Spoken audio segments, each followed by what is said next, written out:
My name is RighteousNicky, and welcome to another Overmind game. We're going to be playing on Brax's Holdout, Ban is going to be Sony from the enemy team, and we're going to see our second pick highlighting Valera, and with a quick glance of his profile, 1k Valera games, and I'm going to just say, I haven't seen the Valera main in quite a long time. And like, a lot of people played Valera when she had the 2.75 silence, but yeah, I haven't seen that in a very long time. And the cocky guy here is actually gonna lock it with Chromie. I don't know if that's ideal. It has some potential. It's Braxis. Valera can gank on the top, so it has some potential from what I'm seeing. They're gonna secure Mafiran and Opa Dopa, Copenhagen. A lot of good players, Gul'dan and Blaze. And as soon as I see three mobile heroes, Mafiran, Gul'dan and Blaze, it pops in my head the vision of gravel bombing. Easy, very easy. Not only that, Chromie can go whoop hole and force people to stack around the whoop hole target to protect him. So already we have not only whoop hole but Valera. Valera going for an engage, for instance, with a stun or a silence. Already we have two pretty opportunistic picks for a gravel bomb to land versus their team. And always I would suggest, if you see an immobile draft from the enemy team, it's always a good opportunity for the gravel bomb Gazlowe to shine. So Braxis Holdout, since I'm going to be playing Gazlowe, I'm going to be going on the solo top. Now solo top Gazlowe has good wave clear, and he has some potential to defend the point with the turrets. But overall, most solo laners take him down. We're going to secure the Garrosh, by the way. Garrosh has been a very popular tank recently, especially to counter the squishy assassins like Genji, Greymane, Illidan. Now I've been seeing a lot of Illidan players. Maybe it's because I'm in World Master, but still. So their last two picks here, we did ban Genji, by the way. Last two picks, Troll and Muradin. So already two kind of immobile-ish heroes that very well fit in the gravel. Now Troll has some mobility and Muradin has some mobility. And let's not forget that Blaze also has mobility, but Blaze's mobility can be stopped in place. So already their composition is pretty weak versus a gravel bomb, which I like. Now our main problem to our draft is that we don't have a good tank cure. We're all 3 magic damage, so they're going to have a very solid front lane. And don't mind my current 17% win rate with Gazlowe, I'm usually around 40. I said that because my current win rate this season with Gazlowe is 17% after like 10 games or something, which is pretty bad, but usually I have it around 40 to 50%. But yeah, you know, a lot of people are not happy when they see a Gazlowe, and already from the start they just like tilt and give up, report this guy and stuff. But as we can see, this team didn't mind the Gazlowe at all, which I really like. Now versus Blaze, Blaze versus Gazlowe, I think Blaze wins the lane. If I remember correctly, I couldn't do much versus the Blaze.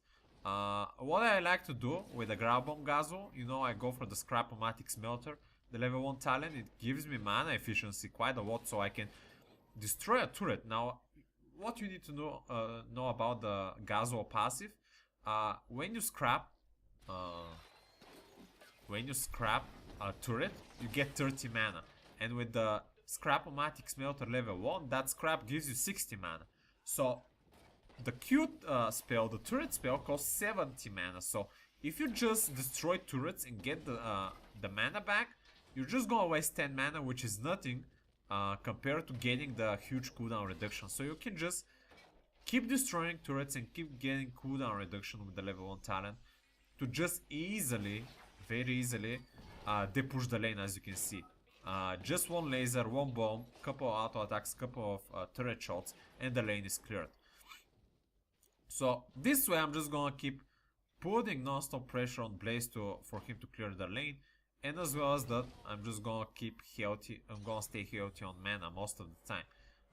It's not it's not the only talent that is gonna help me with my mana problems, but it's a good start. On the level 4 we're gonna go for the reduce, reuse, recycle. Blaze is gonna go engage on me. I'm gonna put all the turrets to start attacking him.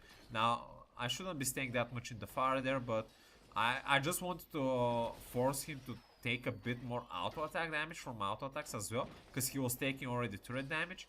Now Trace is going to be able to out bully me from the lane, but our team already secured like 94%, which is pretty good. All I need to do is try to find some opening here, so I can recapture the top. And I'm just gonna put a lot of good pressure here. I didn't manage to get the bubble, I think, but yeah, Blaze is just forced to. Oh, we're losing the bottom, but I'm going to be able to. Maybe not really.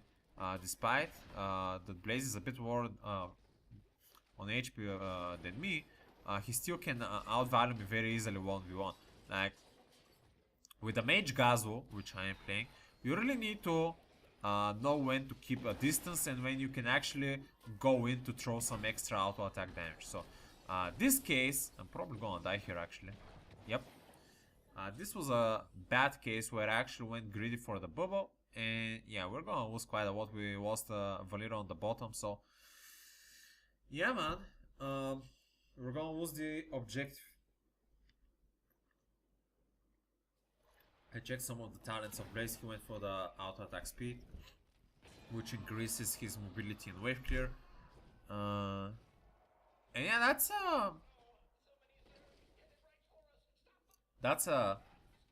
one thing that annoyed me about Blaze, because I went for a hard mana talent on the Gazlowe to keep my mana up, and Blaze just, it seemed like he uses his Q, he uses his like oil quite often, but doesn't seem like he's running out of mana. Like, it doesn't seem like very balanced when it comes to the mana talents compared to someone like a Gazlowe. Now I know that the Gazlowe gets some cooldown reduction, but still. I did mention that on level 14 I went for the reduce, reuse, recycle. That means that minions have a 50% chance to drop scrap. As you can see, sometimes you might get very lucky and get like 3 scraps from all 3 minions. So I'm not going to be in a good position to take those actually, because Blaze is gonna hard engage me. So I'm just gonna leave them be for now. Gonna do that. Gonna go for the hyper focus calls as well. Another mana efficient talent. Reduces the mana cost of your laser from 60 to 30 and allows you to cast it 2 times faster, so that gives you more efficient wave clear, faster wave clear, and just allows you to keep pressuring the soul lane a lot more efficiently. That is the main how you do with the Mage Gazlowe here. Now, despite Blaze stunning me there, I already cleared most of the lane, but so is he. And as you can see, he's just at the moment just out pressuring me, because he's just not running out of mana. He keeps using a lot of his spells, but as you can see, compared to my mana, his mana is not moving at all. So that's really not fair, because not only that Blaze has good health sustain, but having a good mana sustain makes the hero a bit too strong, in my opinion. That's why he's one of the more picked heroes when it comes to soul lane or soul tank and stuff, because he's very efficient at what he does in a lot of his like a lot of his I forgot the word, edges, I guess. Not the ideal word, but basically one of the edge of Blaze would be his HP sustain, and the other would be his mana sustain. Another would be his tankiness, I guess. Anyway, we're gonna lose Anna as a player here. She's now AI controlled, if you didn't saw. I guess the guy lost connection. So that's not going to be great. Ooh, he got cleansed from the garage, but not gonna get cleansed by the Chromie. An excellent Chromie whoop call there, following up from the garage.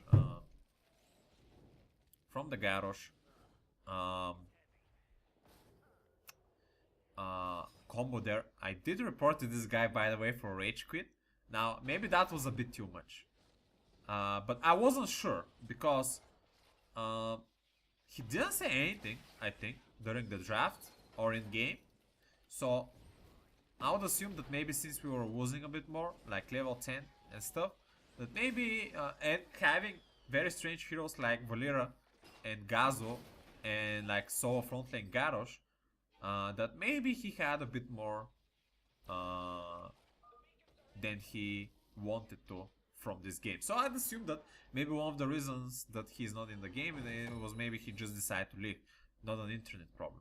Now, can you blame me if I'm a bit tilted that something is happening that is forcing us to not win even more this already strange game? I don't think so. If he's not connected to the game, that I think it's my right to report him for the correct reason, which is not abusive chat like most people do when they're angry. The correct reason is for non-participation, because he's actually not participating in the game. So I have the grab bomb now, and we're gonna lose the double objectives here. I'm mainly gonna want to keep my grab bomb for either the Chromie ultimate or either a Garrosh like a combo. So Valera is gonna be in a very tight position here. She's trying to escape, but it's probably not going to be enough. Oh, she did escape. Excellent stuff. Garrosh now coming, but Ana is just going solo at this point, and we're in a very chaotic situation. Very chaotic. We don't know. We just don't know what to do besides defend. Do some damage there, and we're probably going to need to defend the wave as well. Did I mention in the start of the draft that this was a very funny game? Ana, of all heroes, is AI. Yeah, the healer. Is attempting to rejoin the game? Well, that sounds good. Ooh, that was a lot of damage on the button in there, but not enough. So Ana is going to be rejoining very soon, after like 3, 4, 5 minutes. Which is reasonable, but sometimes in Heroes of the Storm 5 minutes could mean loss of the game. So yeah, we did hold it off pretty decently. We lost one objective, but we're going to be able to defend it. I'm gonna get cooked by the Muradin there. I'm just gonna look forward to just disengage. Oh, the Chromie ultimate going in. I'm looking for opportunity. I didn't actually went for the O, but the Gul'dan they're going a bit. Uh-oh. I think I'm gonna try to help Garrosh for the Gul'dan. Okay. Now, what I saw there that I could have done was use my Gravel Bomb, which I didn't do. That was a missed opportunity for me. The main reason now that I watched the replay that I didn't use the Gravel Bomb was I was dangerously low on HP. I was like 50%. And knowing that I cannot trust Diana, I just didn't feel like going that deep to throw the Gravel Bomb. But it was the perfect opportunity on the up call. We could have gotten like 2-3 people. So I'm gonna keep my Gravel Bomb not used. Despite that, we secured actually a lot of kills. And we're actually back in the game. Ana actually hasn't reconnected yet. It's still a bot. So we're gonna try to keep the bot. Ana hits every skill shot. That's interesting. Oh, he finally rejoined. Excellent. So level 16. I think I went for the Goblin Fusion, if I remember correctly, or maybe for the extra large bombs. I think might have been. Oh, easy peasy. Okay. Actually, the 3 talents would have been very valuable here. The Goblin Fusion gives you a lot more poke with someone like Chromie. Oh, I'm gonna get tossed by the Muradin, but I'm gonna send the grab bomb. I'm gonna land it on 3 people. Nice stuns there. Valera now coming in to get some stuff. Now the Chromie ultimate. We're going to get 2 kills for 1 here, which is incredibly good value. We see the Troll here is gonna get wrecked as well. Are we going to be able to secure another? Oh, no, not us there, but oh, snipe 4 kills for 1, and this is going to be the Haymaker Grabo Gazlowe engage. In the meantime, top is going to be hard pushed, but yeah, but I thought that tossing a Gazlowe grab bomb behind the enemy lines would have been a good idea, but it was not. But I understand his mindset. He wanted just to use the Haymaker for the burst damage so he can execute me faster. But unfortunately things turned pretty grey for them. So my past thinking here between those 3 talents, the extra large bombs works very well with actually there are 4 heroes. It can proc from Roots, it can proc from Blaze, it can proc from Troll Wolf, it can proc by Muradin stuns. So the extra large bombs also have a very good value here. I would actually have probably suggested it as the most valuable talent. Now, the main reason I actually went for easy peasy. By the way, we're gonna get a call on the Blaze. I look for a grab bomb opportunity, which I'm gonna throw 3 people in the grab bomb, not landing the stun on anyone, unfortunately, because they managed to walk it off. So I didn't time it perfectly, and oh, we're gonna snipe a kill with the Chromie there.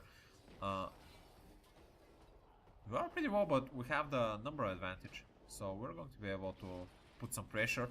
And I did put the easy peasy just for this strength, to freeze buildings. I think the freezing buildings component is very valuable on this map in particular, because you win this map by hard pushing, and allowing you to freeze minions, buildings, allows your Zerg wave to hard push very well. And the 30% swap is actually pretty valuable, because not only that they're a bit of an immobile team, but just the swap helps someone like Garrosh to come closer to the target that he is planning to kill, and just to fling him much easier otherwise. So our team is going to be looking to maybe pressure the bottom. I have my ground bomb up, and level 60, I'm always level 60 if you go for ground bomb. Always go for the double stun, allowing you to combo the stun even better. We see a Murder here taking a lot of damage. Is he gonna die? Is he gonna get bursted? He is gonna swallow them, and I'm just gonna throw the ground bomb, landing only one stun to go down, but just gonna get combo stun him. Gonna swallow the Blaze there. Ana is gonna survive. Yep. Oh, almost. Please don't down the boss there, Ana. She's gonna be very careful. Chromie being tossed there, maybe a bit too deep. This is actually a bit of a cocky move there. If Ana plays it safe, it should be fine. I'm gonna just put as much turrets as possible here, and yeah, we're going to be able to secure a lot of value now. A bit of a problem I'm seeing on the map here is that and I got a bit cocky. Is that we're losing bottom, but we did secure the boss, and we're going to be able to cap the objective. Hopefully, it's going to be a bit of a problem because Chromie is there though. But it's a problem because I need to defend, and we lost Diana, so we're Garrosh also recalled, so it's gonna be a outnumbered situation. Our teammate though secured the kill on the Mophirian there. Excellent stuff. Go down in the meantime is going to be on the top. We lost the Valira, so 1v1, but since Garrosh is going to be there, we're going to be able to put a lot of good pressure on the objective. Now one thing that might happen, there is actually Blazes on the top. We're going to be able to secure some percentages there, but not enough since Blaze decapped it. So their team is actually going to be pressured by the boss, so they are going to need to remove some pressure from the top. I'm going to follow up the Chromie. I know the Garrosh is just going to hold it. They're strong, and most of them are going to be on the bottom. So no one is actually pressuring this. I'm going to depush the lane, and Chromie actually used the teleport on Quone ability. That was very interesting choice, very smart choice actually. She teleported from the one objective to the other. Insane mobility value there. Oh, Blaze here, I see him, but as a ground bomb Gazlowe, I'm actually not that cocky to go that deep in melee range to contest those stuff. I didn't know how many teammates of his were there, so it wasn't worth it for me to go that deep. If I was a Robo Goblin Gazlowe, I might have won it, but ground bomb, nah. Versus a Blaze, no chance. So I'm just gonna come in here, and one interesting trick you can do there is freeze both towers from the diagonal, which is a pretty smart cheeky trick that you can use. And I'm just gonna keep salvaging my turret so I can get reset, so I can just keep freezing the keep, so my Zerg can do a lot more damage. So Blaze is now actually zoning here. Bunker is gonna go down. I don't see yet a grab bomb opportunity. I see now on the 2 SWAT targets on the Garrosh. I'm gonna just throw it there. Not a good perfect grab bomb though. I'm gonna land only one stun there, because a lot of their teammates actually disengage on the other side. But we're going to be able to secure this keep. So that's already a lot of good value for us. 3 levels of advantage. Maybe we're looking to finish the game, but maybe we're a bit too low. So I'm gonna suggest, yeah, back. Yeah, because we were a bit too low, and we just don't have that good core damage. Like Gazlowe and Chromie aren't ideal, and Valira as well. So we need to maybe get level 20 and make another good push. Chromie, by the way, has been doing 85k damage. Quest complete as well. She's been doing an excellent job landing the skill shots, and as well that Whoop Call allows her to get free kills because they don't have a cleanse. Gonna take this camp, gonna get the level 20, and we're probably gonna look for a team fight with the level 20. I'm gonna have my ground bomb up, and let's see what we're going to be able to do here. We see all of them on the top, so we're just gonna start force bottom, yeah. Even as much for going for the keep, I think is going to be good for the force. Another thing that the easy peasy, by the way, the level 13 talent does for you is that it can freeze mercenary camps as well. It's a 3-second freeze, but if you scrap your turrets efficiently, you can just keep the 3 seconds freeze non-stop. Chromie did reveal the bush there, and we're just gonna keep pressuring here. I'm just gonna put some spells. I'm taking some damage, but that should be fine. On level 20, I went for the big bomb. More damage and more radius, which is excellent for you to be able to land it a lot easier.